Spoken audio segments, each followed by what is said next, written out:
만약에 별로면 유튜브 각인가?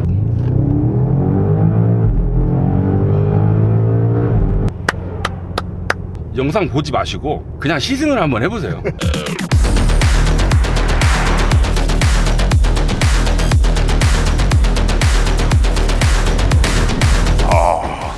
BMW 신형 M5입니다. 신형 M5가 역대급으로 무거워져 가지고 인터넷에서 말들이 많잖아요. 저도 좀 걱정이 되거든요. BMW가 과연 신형 M5를 아무 생각 없이 만들었을까 그런 생각도 들고요.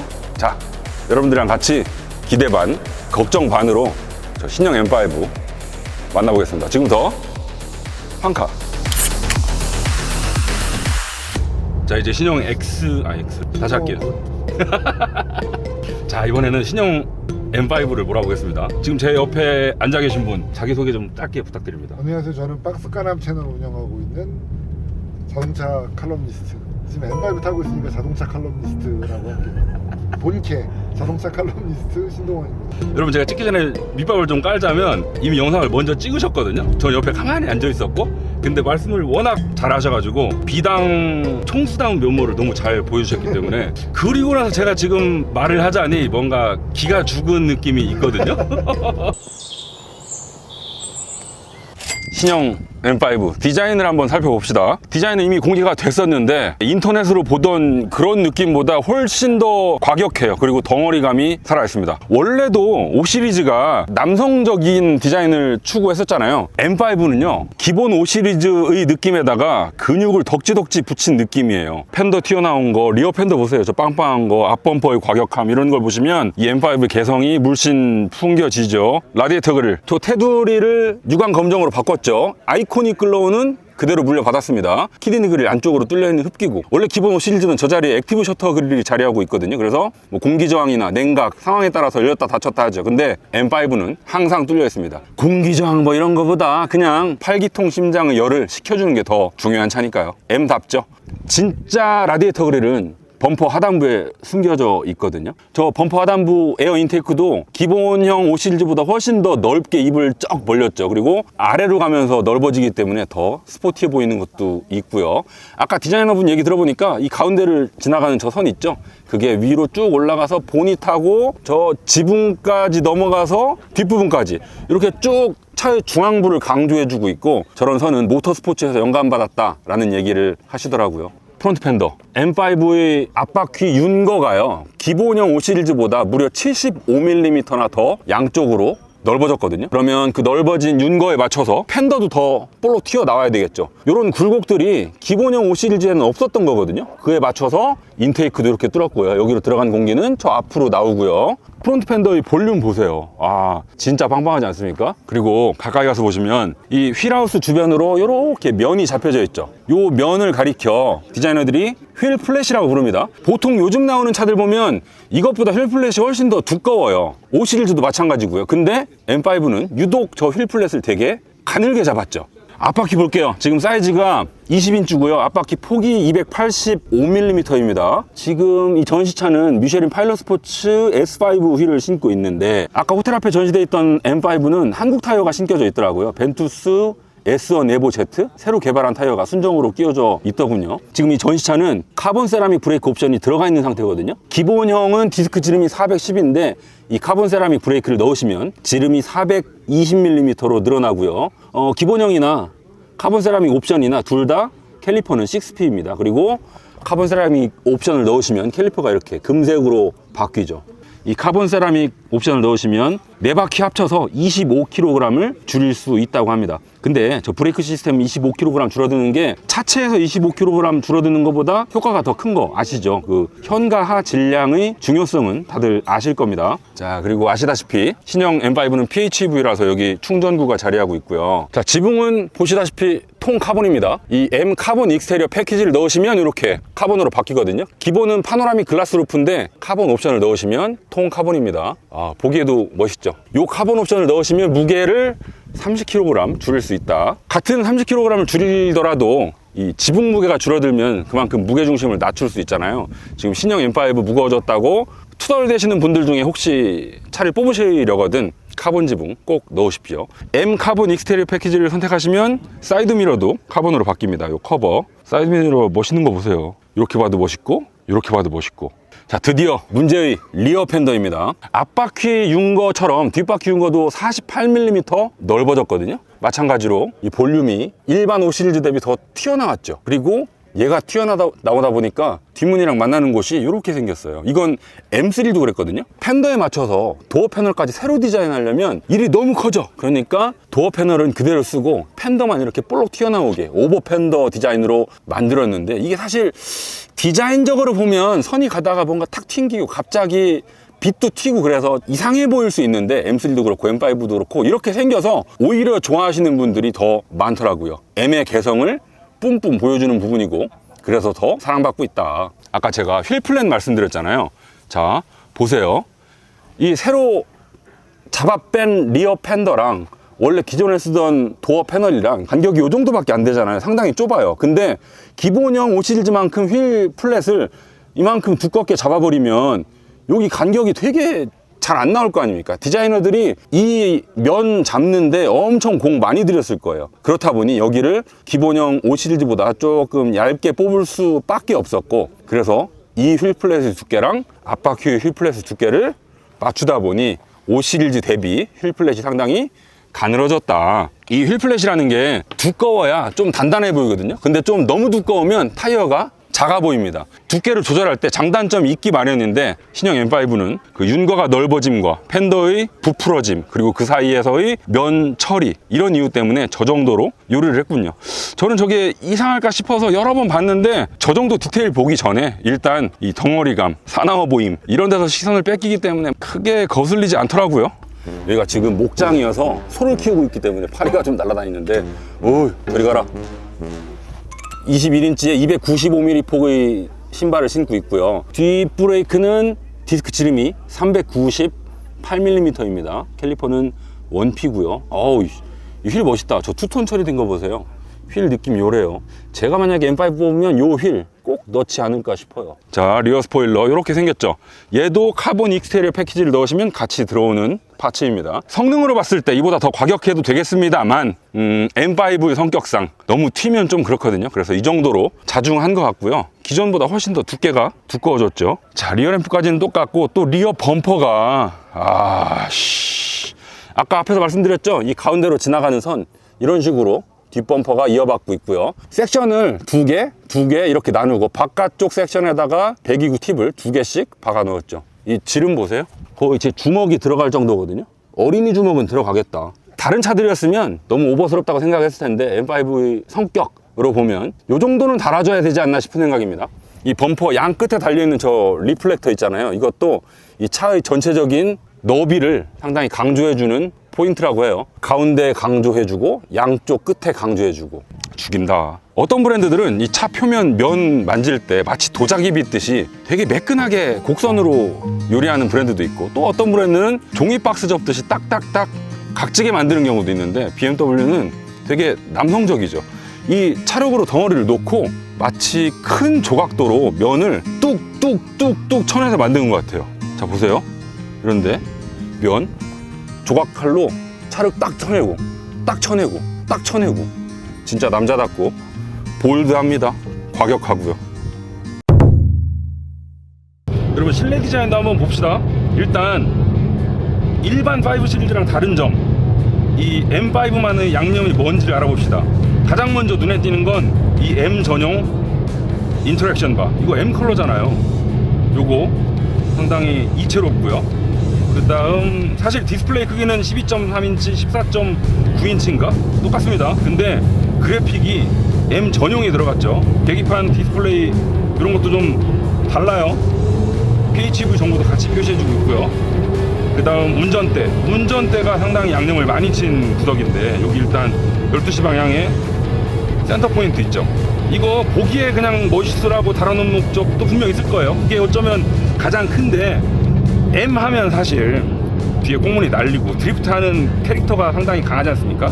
드리프트 하다 보면 운전대 조작이 상당히 많아요. 빠르고. 그러면 간혹 이 휠 센터를 까먹는 경우가 있습니다. 약간 좀 헷갈리거든요. 막 조작하다 보면 그때 좀 도움을 받을 수 있죠.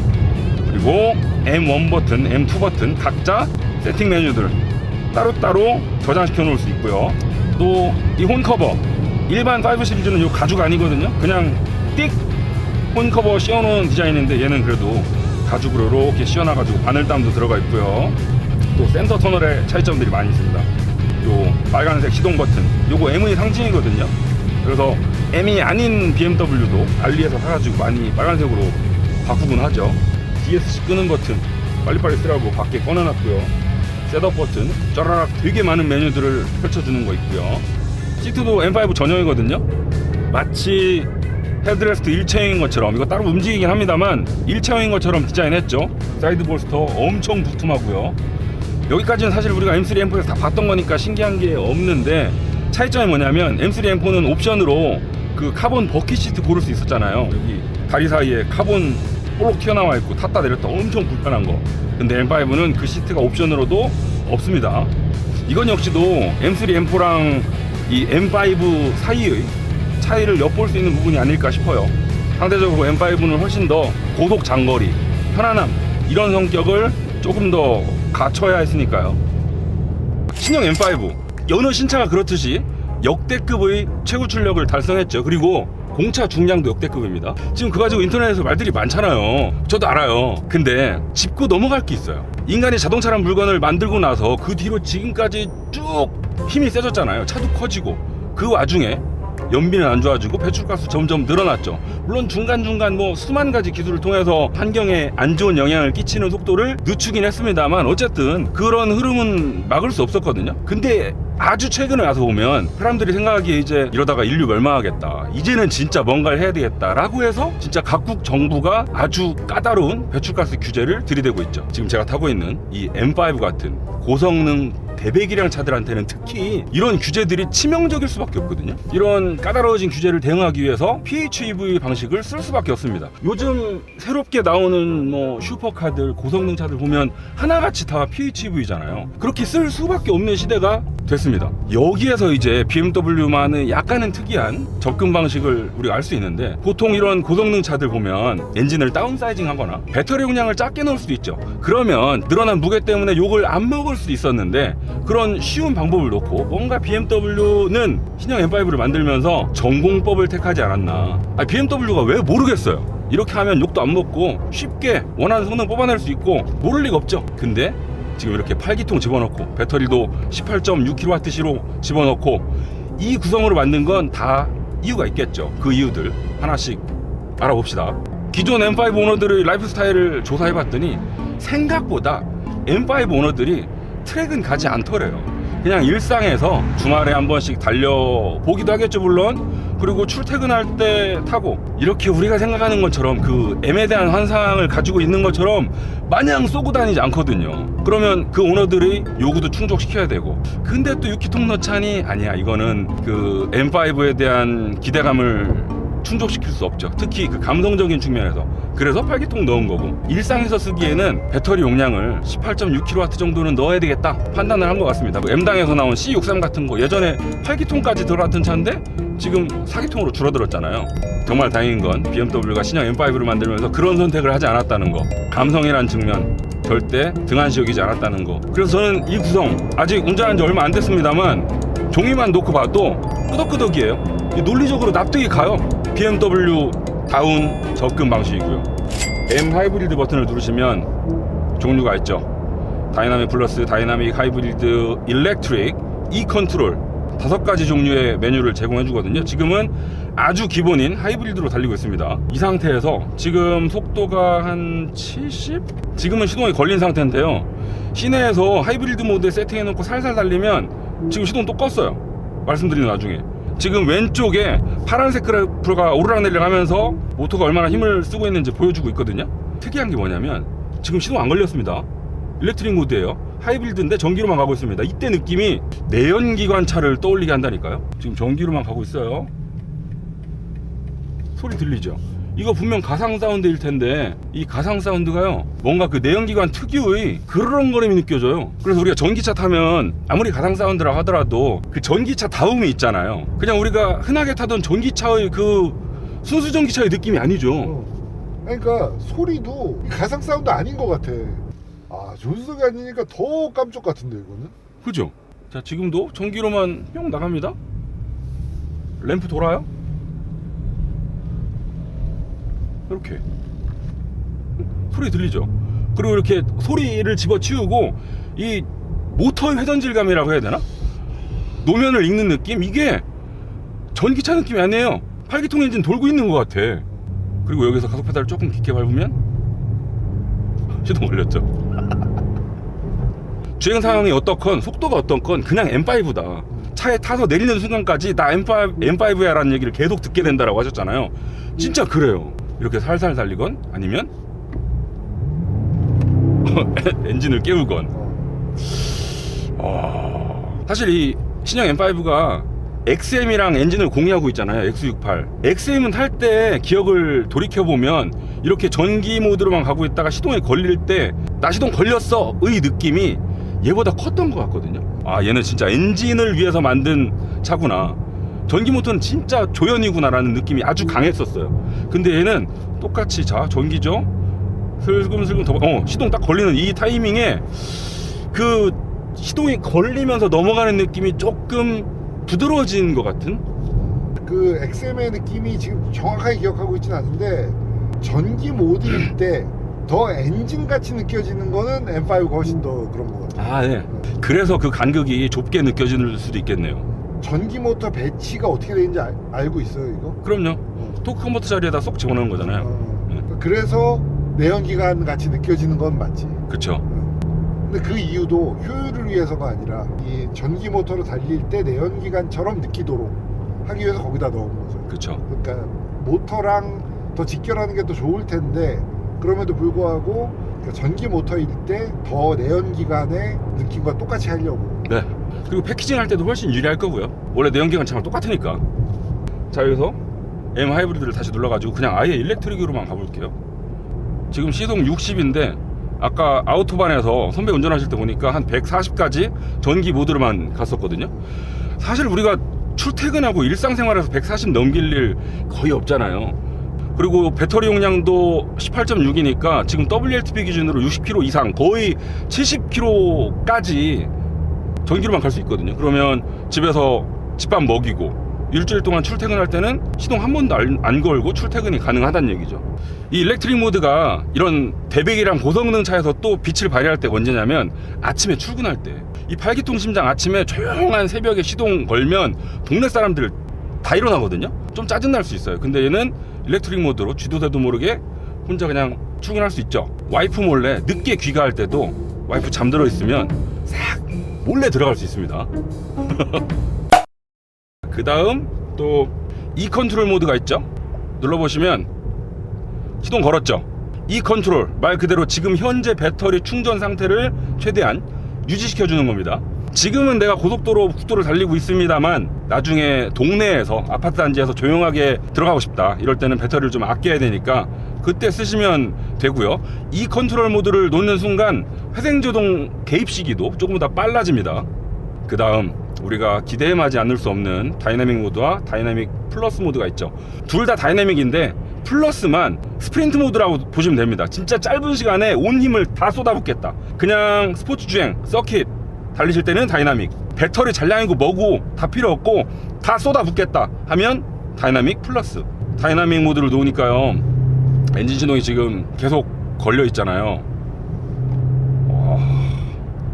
시속 18km예요. 그리고 안진 RPM 1000인데 1500, 2000인데 이 와중에 그 S68 엔진의 8기통 다운 그렁그렁함, 이 S68 같은 8기통이 특히 그렁그렁대요. 절절 끓어요. 엔진이 진짜 가장 남자다운 엔진이라고 볼 수 있거든요. 방금 제가 가속 페달 진짜 살짝 밟으면서 RPM을 웅 띄웠는데 그 와중에 똑같이 올라가는 우르릉 하는 느낌. 지금 이 소리, 지금 RPM 2000일 때 소리. 만약에 이 신형 M5를 만들면서 BMW가 아이 다운사이징 해 6기통 넣어 그랬으면 지금 제가 감동하고 있는 포인트 못 느꼈겠죠. 셋업으로 넘어가 봅시다. 그러면 보세요. 종류가 몇 개야. 드라이브 트레인, 에너지 리커버리, 드라이브 로직. 드라이브 로직은 변속 패턴입니다. 셰시는 그 댐퍼 감쇄력이고요. 스티어링, 브레이크, MX 드라이브, M 사운드. 지금 이렇게나 많은 메뉴들을 쫘라락 펼쳐서 보여주거든요. 이것도 다분히 BMW다운 구성이에요. 이게 비당이 아니신 분들은 야 뭘 그렇게 복잡하게 만들어놨어 라면서 불만으로 여기실 수도 있거든요. 복잡하긴 해요. 근데 BMW는 이런 걸 좋아해요. 야 복잡하긴 한데 너한테 정말 최적화 시켜줄게. 내가 이렇게까지 다양하게 세팅할 수 있거든. 네가 알아서 조작해봐 라는 걸 쫙 펼쳐서 보여줍니다. 물론 이걸 묶어가지고 M1 그리고 M2에 각각 저장시켜 놓을 수도 있으니까 이게 복잡하다고 욕할 것도 아니거든요. M 사운드를 꺼볼게요. 그리고 가속 페달을 슬쩍 밟으면 아 이때도 팔뚝 느낌 나요. 켜면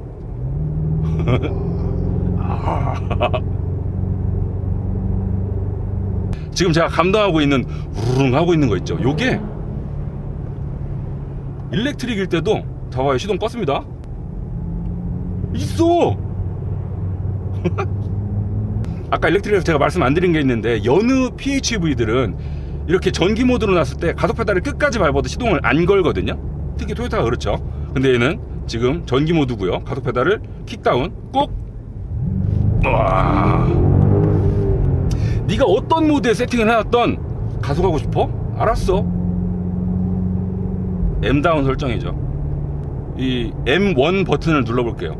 M1 버튼을 누르면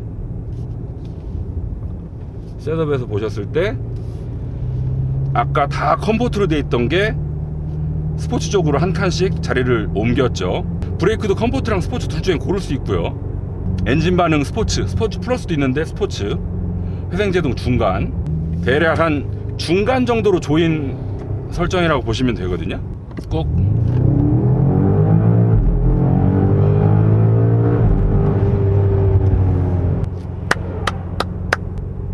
말을 잃었어요. 무슨 말 해야 될지 모르겠어요. 그냥 좋아요. 여러분 박스카남이든 환카든 영상 보지 마시고 그냥 시승을 한번 해보세요. 말로 설명이 안 된다 이 느낌. 네, 이거는 진짜 그냥 타보시는 수밖에 없습니다. 꾹.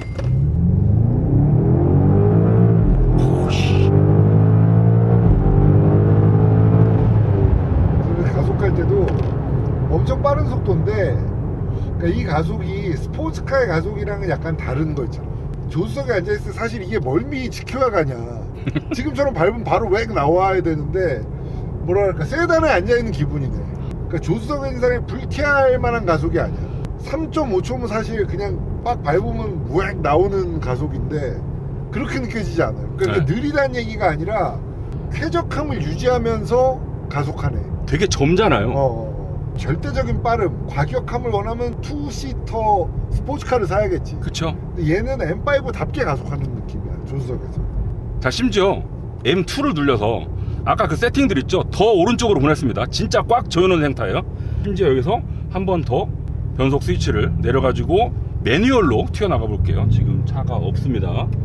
1단으로 놓고. 와씨, 제가 방금 변속 타임을 놓쳤어요. 이 정도 되면 아까 심지어 M1 중간 정도 조여놨을 때보다도 훨씬 더 날뛰잖아요. 근데 제가 지금 말씀드리는 그 날뛴다는 표현이 진짜 하드코어 스포츠카의 날뛰는 느낌이랑은 좀 다릅니다. 되게 정제되어 있어요. 팝콘. 지금 제가 말씀드리는 이런 되게 과격하지만 조금은 그 생짜 느낌을 감췄다는 표현이 이 팝콘 소리랑도 일맥상통하거든요. 우리 아반떼 N 타면 진짜 빠바방 빵빵빵 하잖아요. 뭐 물론 저 팝콘 소리 좋아하긴 합니다만 지금 이 M5의 팝콘 소리를 들으면 이건 소리를 일부러 낸 게 아니고 원래 나서 들려주는 소리야. 이 차가 튀어나가는 느낌도 딱 그렇습니다.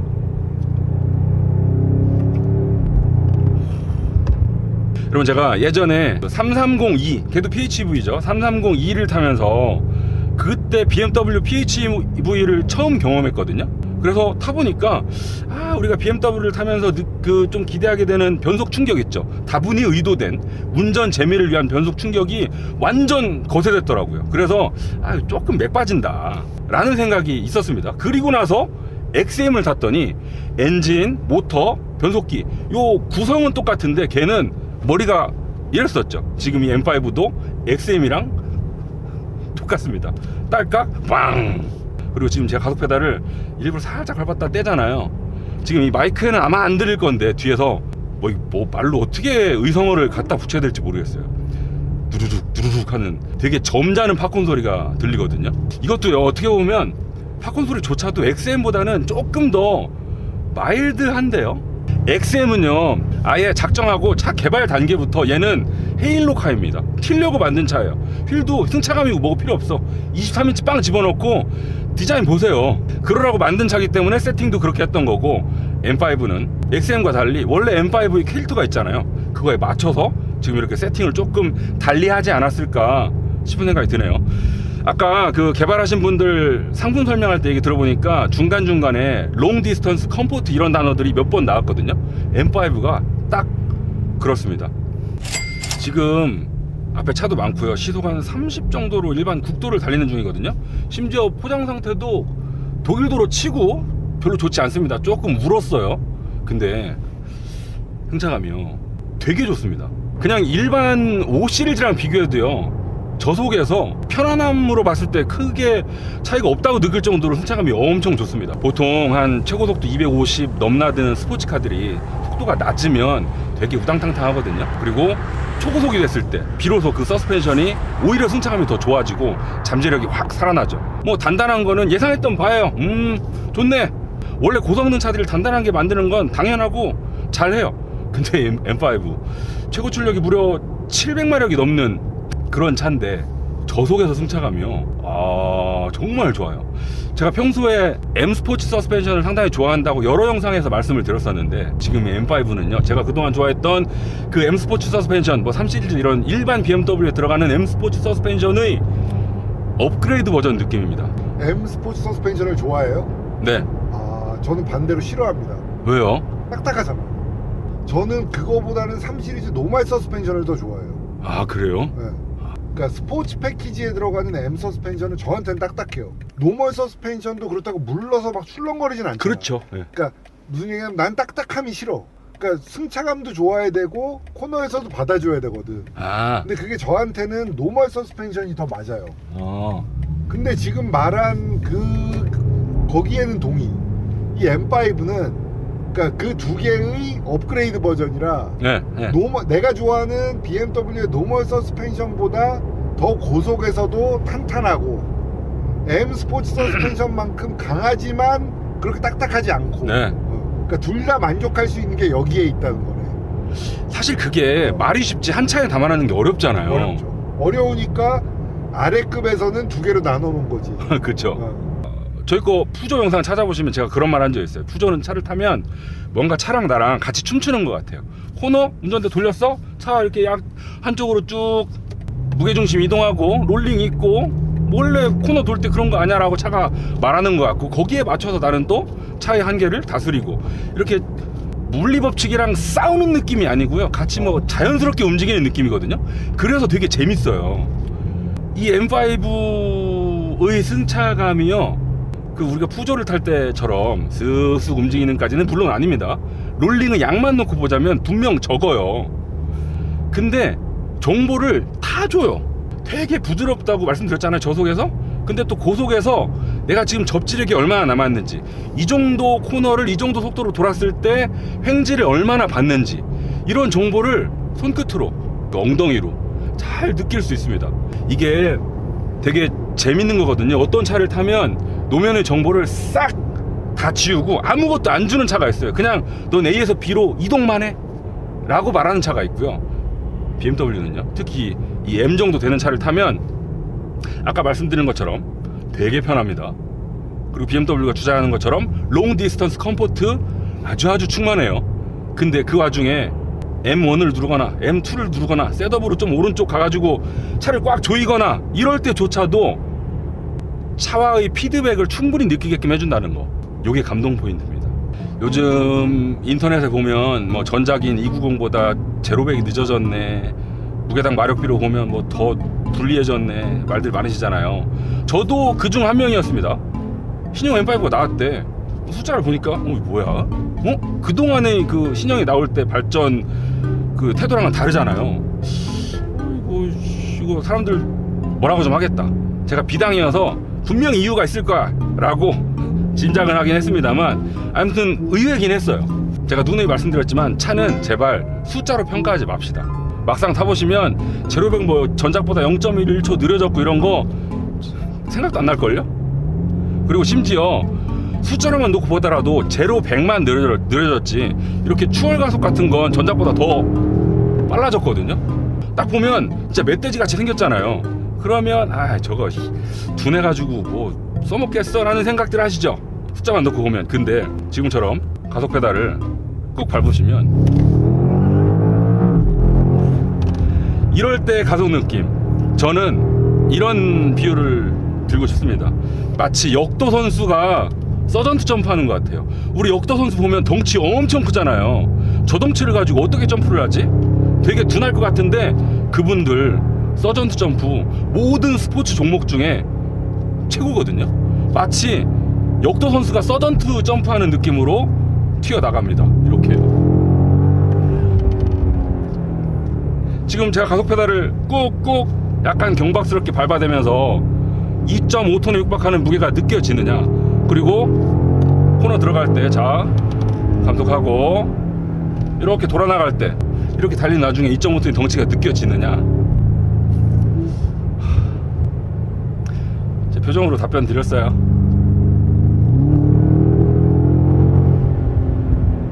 셰시를 스포츠 플러스로 바꿔봅시다. 다른 건 다 그대로 두고 하체만 단단하게 조였습니다. 이제 BMW처럼 단단해졌네. 롤링이 줄어들었네.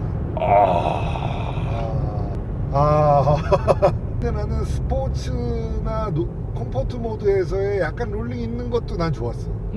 지금 이거는 잘 알고 있는 그 BMW의 그 코너링 할 때 롤링을 최대한 억제하는 그 움직임인데, 그러니까 이거 하니까 이거지, 그래 BMW 이렇게 돌았어 라는 느낌인데, 아까 전에 약간의 롤링이 있는 그게 난 그걸 되게 좋아하거든 원래. 나이를 먹으면 좀 부드러운 성향으로 바뀐다고 하던데 나이 드셔서. 아니 난 원래 진짜 한계까지 몰아붙이지 않더라도 이 감성, 기분, 그리고 이 차와의 교감, 접지력이 얼마나 남았는지 이런 정보의 오고감, 이런 거에 있어서 너무 충만합니다. 지금 제가 XM을 타면서도 느꼈었고 또 말씀드렸던 게, 진짜 XM은 엔진에 대한 찬사가 들어가 있는 차다. 엔진이 주인공이고 모터는 조연일 뿐이다 라고 말씀을 드렸었는데, 오실드도 마찬가지입니다. 지금 얘는 전기 모터 넣었으니까 엔진 좀 줄이고 아니면 구형 엔진 집어넣거나 다운사이징 하거나, 그게 아니에요. 엔진은 원래부터 8기통 넣고 싶었던 것 같아 BMW가. 그리고 환경규제 대응하는 게 물론 뭐 가장 큰 이유였겠죠. S68 엔진이 되게 고회전 지향 엔진이거든요. 이런 엔진들이 아우토반에서 RPM 한 6,000, 5,000 이 정도 쓰면 진짜 약간 뽕 맞은 것 같은 기분 운전자한테 주거든요. 진짜 엔진이 확 살아나요. 근데 반대로 그런 고회전 지향 엔진들이 RPM이 낮을 때는 조금 답답함을 느낄 수도 있거든요. 물론 지금 제가 말씀드린 이런 답답함은 일반 승용차랑 비교했을 때 아마 느끼지 못할 수준일 텐데, 그럼에도 불구하고 조금은 생길 수밖에 없는 고회전 지향 엔진들이 저 RPM일 때 그런 상대적인 답답함, 이런 건 전기 모터로 채워놓은 거죠. 여러분, 제가 만약에 이 신형 M5 오너라고 칩시다. 그리고 일요일날 아침에 일찍 일어나서 혼자 드라이브를 나왔어요. 이런 경치 아주 좋죠. 슬슬 와인딩 달리고. 근데 이럴 때 마냥 한계까지 몰아붙여야만 팡 튀어나가야지만 이 M5의 값어치를 다 느낄 수 있는 게 아니거든요. 지금처럼 살살 달리면서도 파워트레인의 풍요로움에 취하게 됩니다. 요즘 신생 중국 전기차들 보면 스펙시트만 이렇게 딱 보고 오 싶은 차들 많이 있잖아요. 근데 저는 사실 중국차 자체가 아직 무섭진 않습니다. 그들의 성장 속도가 무서울 뿐이지 차 자체는 아직 무섭지 않아요. 그 이유가 뭐냐면 차는 태블릿이 아니기 때문이거든요. 차 한 대를 만드는데 이 밸런스를 잡는 면에 있어서 지녀야 하는 노하우가 하루아침에 만들어지는 게 아니에요. 앞에다 엔진 8기통 넣고 배터리도 넣었다가 뺐다 하고 출력도 200마력대에서 지금 700마력대까지 한 차로 다 만들어내고 있잖아요. 그렇게 요리를 함에 있어서, 변주함에 있어서 밸런스를 얼마나 잘 잡느냐, 하루아침 얻을 수 없는 진짜 노하우거든요. BMW 그동안 만들었던 차들 중에서 요점 못했던 차들 있으면 한번 말해보세요. 그래서 그런 노하우 때문에 제가 비당인 거고, 그래서 최신 중국차들이 아직은 그렇게 두렵지 않다. 고성능 차 만드는 노하우가 진짜 진하게 녹아있는 것 같다. 제가 예전에도 말씀드렸던 것 같은데, 오랫동안 잘 달리는 차 그리고 재밌는 차를 만들어왔던 브랜드는 어떻게 운전자들이 재밌는지, 그리고 밸런스를 어떻게 맞춰야 되는지를 알아요. 왜 입맛이 정확한 셰프들은 식재료가 바뀌어도 자기가 추구하는 입맛을 내잖아요. BMW가 딱 그렇습니다. BMW가 추구하는 요리의 맛이라는 게 확고해요. 비당들이 좋아하는 딱 그 BMW 맛. 그래서 그걸 PHEV를 만들던, 신형이 나오던 BMW는 BMW다. 특히 M은 M이다.